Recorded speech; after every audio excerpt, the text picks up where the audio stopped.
ചെറുതായതിനെ സമർപ്പിക്കാൻ, ഉള്ളതിനെയും ഉള്ളത്തെയും സമർപ്പിക്കാൻ മനസ്സുണ്ടോ എന്നാണ് അറിയേണ്ടത്. കർത്താവിൽ അനുഗ്രഹിക്കപ്പെട്ടവരെ, നമ്മുടെ ജീവിതത്തിൽ തിരിച്ചറിവുകൾ ഉണ്ടാകേണ്ടിയിരിക്കുന്നു. സമ്പന്നനായതുകൊണ്ട് മാത്രമല്ല കൊടുക്കാൻ സാധിക്കുക. ഒരു ദരിദ്രനും ചിലതൊക്കെ കൊടുക്കാൻ സാധിക്കും. ഒന്നുമില്ലാത്തവനും ഒന്നുമല്ലാത്തവനും ചിലതൊക്കെ കൊടുക്കാൻ സാധിക്കും. അതൊരു പക്ഷെ ഒരു പുഞ്ചിരിയായിരിക്കാം, സ്നേഹനിർഭരമായ ഒരു വാക്കായിരിക്കാം, ഒരു കാരുണ്യത്തോടു കൂടിയുള്ള നോട്ടമായിരിക്കാം, ഒരു പരോപകാരമായിരിക്കാം.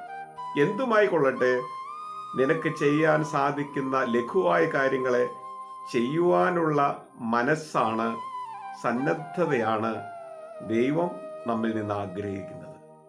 4000 പുരുഷന്മാരും അതിന്റെ 2 മടങ്ങ് മറ്റാളുകളുമുള്ള ഒരു വലിയ പുരുഷാരത്തിന്റെ മുമ്പിൽ 7